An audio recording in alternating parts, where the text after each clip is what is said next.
आइए मित्रों, हमारे YouTube चैनल स्वाध्याय में आपका हार्दिक स्वागत अभिनंदन। आज हम आपके लिए लेकर आए हैं गुरु अन्वेषण इस शीर्षक पर प्रेरणादायक ज्ञानवर्धक ज्ञान चर्चा।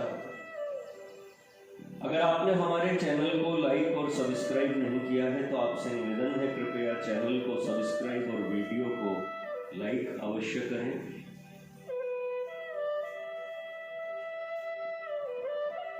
एक विद्वान बंगाली ब्राह्मण हाईकोर्ट में वकील थे। उन्होंने वकालत छोड़कर आजन्म ब्रह्मचारी रहकर केवल भगवत सेवा में अपने जीवन को व्यतीत करने का निश्चय किया। उस समय तक उन्होंने किसी को अपना गुरु नहीं बनाया था। उनके इस सत संकल्प को सुनकर उनके पास कई सन्यासी आए और उनसे कहा कि अब तुम्हारा समय हो गया है, हमसे दीक्षा लो। इसके उत्तर में वह कहते थे कि मुझ में तो यह सामर्थ्य नहीं कि मैं योग्य गुरु की पहचान कर उनसे दीक्षा लूं, अतएव मैं स्वयं किसी को गुरु न चुनकर इस महान कार्य को ईश्वर पर ही छोड़ता हूं। वे ही जिसके लिए अनुमति देंगे उन्हें गुरु बनाऊंगा। इस प्रकार वह ईश्वर पर ही गुरु प्राप्ति के लिए निर्भर हो गए। परिणाम यह हुआ कि एक दिन एक बड़े सद्गुरु ने स्वयं आह्वान करके उनको दीक्षा दी। वह सद्गुरु किसी को आह्वान कर दीक्षा नहीं देते थे, परंतु इनके विषय में उन्होंने यह असाधारण कार्य किया। जिस प्रकार चुंबक के द्वारा लोहा आकर्षित होता है, उसी प्रकार आह्वान आने पर ब्रह्मचारी ने स्वयं आकर्षित हो उनके पास जाकर दीक्षा ली और इससे उनको शांति मिली। आजकल गुरु वर्ण एक बड़ी ही विषम समस्या है, क्योंकि ऐसे यथार्थ गुरु बहुत कम मिलते हैं जो शिष्य के अविद्यांधकार को हर ले। ऐसे गुरुओं की ही आजकल अधिकता है जो या तो शिष्य के द्रव्य को हरण करते हैं अथवा दुकानदारी के समान अपने महत्व की ख्याति ही जिनका प्रधान उद्देश्य होता है। इसके लिए वे बहुतेरी अयोग्य नीति का व्यवहार भी करते हैं। इस प्रकार के गुरुओं के फंदे में बेचारे भोले भाले शिष्य सहज ही फंस जाते हैं। उनमें से कितनों का जीवन व्यर्थ ही नष्ट हो जाता है। कितने ऐसी साधना में लग जाते हैं जिनसे उनका स्वास्थ्य बिगड़ जाता है अथवा जिनसे वह अदृश्य जगत के मायिक दृश्यों और चमत्कारों को देखकर तथा क्षुद्र शक्तियों को प्राप्त कर अधिकाधिक माया के जाल में फंस जाते हैं और इस प्रकार मुक्ति के बदले अधिकाधिक बंधन में ही उलझ जाते हैं। आजकल के कलयुगी नामधारी गुरुओं का प्राय यही कथन होता है कि केवल मैं ही एक सत्य पंथ और सत्य सिद्धांत को जानता हूं, अन्य सब पंथ अधूरे अथवा नकल मात्र है। जो कोई मेरा शिष्य होगा केवल वही लाभ उठा सकता है, बिना शिष्य हुए और गुरु माने गुह्य उपदेश नहीं दिया जाता।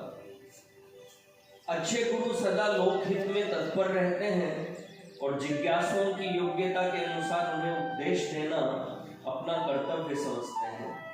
विवेक चूड़ामणि में सद्गुरु का लक्षण शांत प्रकृति के महात्मा वसंत ऋतु के समान केवल संसार का हित करते रहते हैं।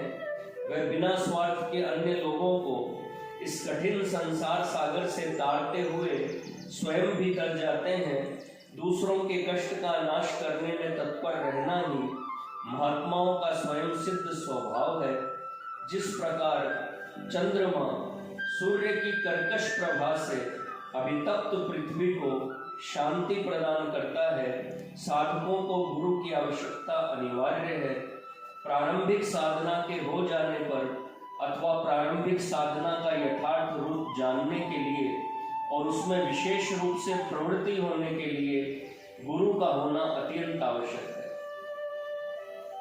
जो सच्चे श्रद्धालु साधक हैं और भगवान का भरोसा करते हैं, उनको भगवान किसी न किसी प्रकार सद्गुरु से संबंध करा ही देते हैं।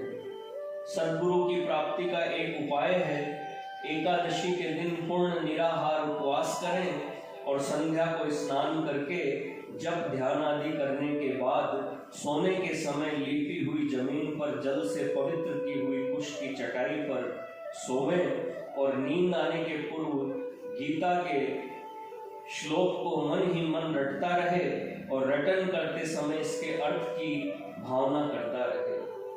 कार्पण्य दोषोपरित स्वभाव है पृच्छामि त्वाम धर्म सम्मूढ़ चेताः यच्छ्रेयस्या निश्चितं ब्रूहि तन्मे शिष्यस्ते हम शाधि माम त्वाम प्रपन्नम। अर्जुन श्री भगवान से कहते हैं कि मैं ममता जनित शोक मोह से अभिभूत और धर्माधर्म के विषय में अनिश्चित हूँ। मैं अत्यंत दीन और ज्ञान विहीन आपके शरणागत हूँ, आपका शिष्य हूँ।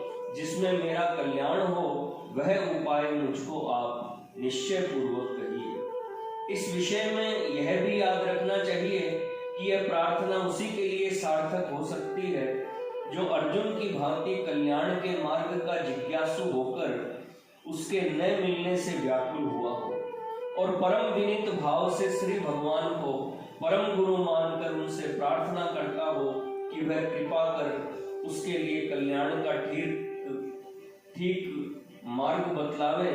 इस भाव से भावित साधक यदि कातर होकर इस श्लोक के जप द्वारा श्री भगवान से अपने परमार्थिक कल्याण के मार्ग को जानने की प्रार्थना करेगा, श्री भगवान स्वप्न में कभी न कभी उसको उचित उत्तर अवश्य प्रदान करेंगे।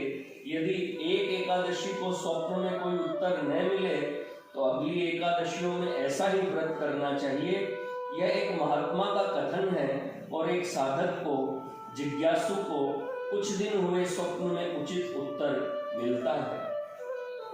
प्राय उत्तर स्पष्ट न होकर सांकेतिक होता है, जिसके भाव को समझने से वह स्पष्ट हो जाता है। हाँ, यह स्मरण रखना चाहिए कि सांसारिक कामना की पूर्ति के लिए इस श्लोक के जप द्वारा प्रार्थना करने से जापक को प्रायः लाभ नहीं होता। मित्रों, यह थी गुरु अन्वेषण इस शीर्षक पर प्रेरणादायक ज्ञानवर्धक ज्ञान चर्चा। अगर आपको हमारा चैनल पसंद आए तो इसे सब्सक्राइब और वीडियो को लाइक अवश्य करें। धन्यवाद।